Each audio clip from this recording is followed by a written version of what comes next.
ഈ വീഡിയോയിൽ ഒരു കാറിൻ്റെ എൻജിനിലെ സ്പാർക്ക് പ്ലഗ് എങ്ങനെ മാറ്റാം എന്നാണ് കാണിക്കുന്നത്. ഈ കാണുന്നത് കിയയുടെയും ഹ്യുണ്ടൈയുടെയും കാറുകളിൽ കാണുന്ന 2.4 ലിറ്റർ GDI എൻജിനാണ്. 2019 കിയ സൊറൻറ്റോയുടെ സ്പാർക്ക് പ്ലഗ് ആണ് മാറ്റാൻ പോകുന്നത്. ആദ്യം ഞാൻ മാറ്റുന്നത് എൻജിൻ്റെ മേലിലുള്ള ഈ കവറാണ്. ഈ എൻജിൻ്റെ കവറിൻ്റെ അടിയിലുള്ള ഫോം ഇൻസുലേഷൻ ശബ്ദം കുറയ്ക്കാനുള്ളതാണെന്ന് തോന്നുന്നു. അടുത്തത് ചെയ്യാൻ പോകുന്നത് ഒരു ബ്ലോവർ വെച്ച് എൻജിൻ്റെ മേലിലുള്ള പൊടി അങ്ങനെയുള്ളതൊക്കെ തെറിപ്പിച്ച് കളയാനാണ്. എൻജിൻ്റെ മേലിലുള്ള പൊടിയൊക്കെ തെറിപ്പിച്ച് കളയുന്നത് നല്ലതാണ്. GDI എൻജിനുകളിൽ പൊതുവെ ശബ്ദം കൂടുതലാണ്. അത് കുറയ്ക്കാനായിട്ടായിരിക്കണം ഈ ഫോം ഇൻസുലേഷൻ ഹൈ പ്രഷർ പമ്പിൻ്റെ മേളിൽ വെച്ചിരിക്കുന്നത്. GDI എൻജിനുകളിൽ 2 ഫ്യൂൽ പമ്പുകളുണ്ട്. ഒന്ന് പെട്രോൾ ടാങ്കിൻ്റെ അവിടെയും 2 എൻജിൻ്റെ മുകളിലും. ഗ്യാസോലിൻ ഡയറക്റ്റ് ഇഞ്ചക്ഷൻ ഉള്ള എൻജിനുകളിൽ പൊതുവെ ശബ്ദം കൂടുതലാണ്. ആദ്യം ഞാൻ ചെയ്യുന്നത് ഈ കോയിൽ പ്ലഗിൻ്റേക്കുള്ള കണക്ഷൻ ഊരാനാണ്. ഒരു സ്ക്രൂ ഡ്രൈവർ വെച്ച് ഈ ലോക്ക് പുറകിലേക്ക് ആക്കുക. അത് കഴിഞ്ഞിട്ട് അതിൽ ഞെക്കി ആ കണക്ഷൻ പുറകിലേക്ക് വലിക്കാവുന്നതാണ്. ഇതാണ് ആ കോയിൽ പ്ലഗിലേക്കുള്ള കണക്ഷൻ. ഇങ്ങനെ ഒരു സ്പ്രിങ് ആക്ഷൻ ഉണ്ട്. ഇനി അടുത്ത് ചെയ്യുന്നത് കോയിൽ പ്ലഗ് ഊരിയെടുക്കുക എന്നാണ്. 10 mm എന്നാണ് ഇതിൻ്റെ സൈസ്. ഇതാണ് കോയിൽ പ്ലഗ്.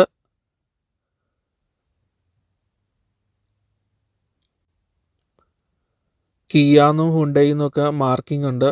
ഇതാണ് കോയിൽ പ്ലഗിൻ്റെ നമ്പർ. കോയിൽ പ്ലഗുകളെല്ലാം ഊരിക്കഴിഞ്ഞു. ഇനി സ്പാർക്ക് പ്ലഗ് കാണിക്കാം. ഇതാണ് പുതിയ സ്പാർക്ക് പ്ലഗ്. NGK എന്നൊരു കമ്പനിയുടെയാണ്. മെയ്ഡ് ഇൻ ജപ്പാനാണ്. റുത്തേനിയം HX എന്നാണ് ഈ സ്പാർക്ക് പ്ലഗിൻ്റെ പേര്.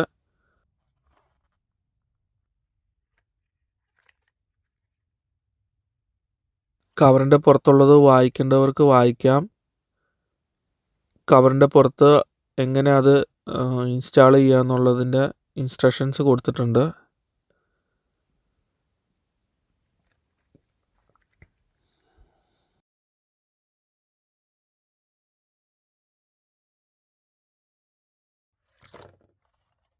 ഇതാണ് പുതിയ സ്പാർക്ക് പ്ലഗ്.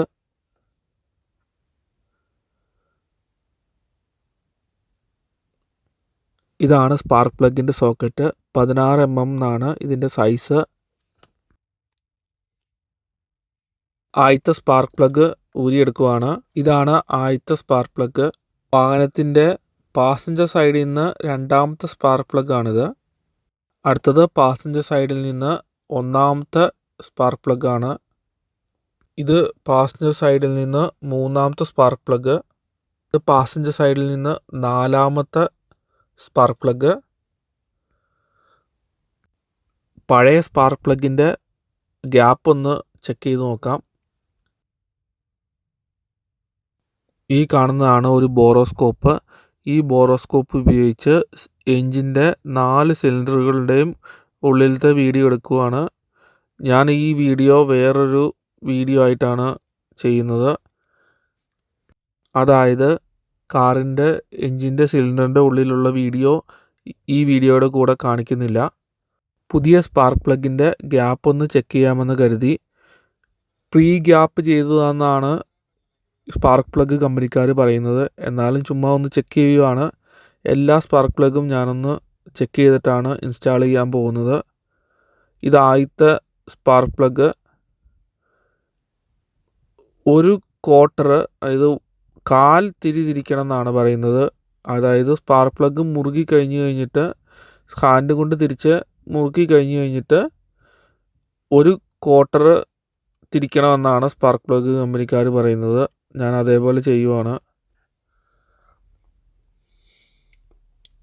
ഇത് 2ാമത്തെ സ്പാർക്ക് പ്ലഗ്. പാസഞ്ചർ സൈഡിൽ നിന്ന്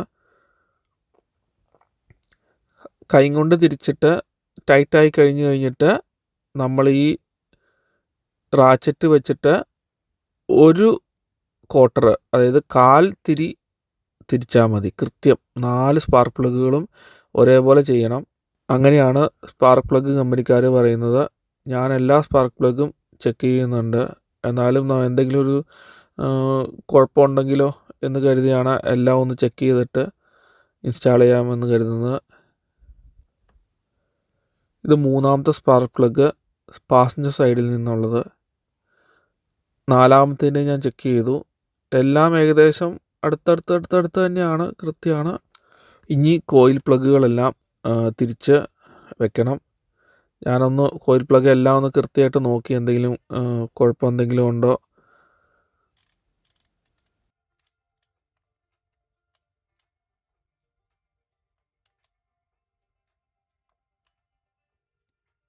നാല് കോയിൽ പ്ലഗുകളും തിരിച്ച് 10mm സോക്കറ്റ് വെച്ചിട്ട് മുറുക്കി വെച്ച് കഴിഞ്ഞിട്ട് കണക്ഷൻസ് കൊടുക്കാൻ മറക്കരുത്. കോയിൽ പ്ലഗിലേക്കുള്ള കണക്ഷൻ തിരിച്ച് വയ്ക്കുമ്പോൾ ഒരു ക്ലിക്ക് എന്ന് കേൾക്കാം. ഇത് ഹൈ പ്രഷർ ഫ്യൂവൽ പമ്പിൻ്റെ കവറാണിത്. ഇതൊരു ഫോം തരത്തിലുള്ള കവറാണ്. സൗണ്ട് ഇൻസുലേഷന് വേണ്ടിയിട്ടാണെന്ന് തോന്നുന്നു. അടുത്തത് എൻജിൻ്റെ കവറ് തിരിച്ച് വെക്കണം.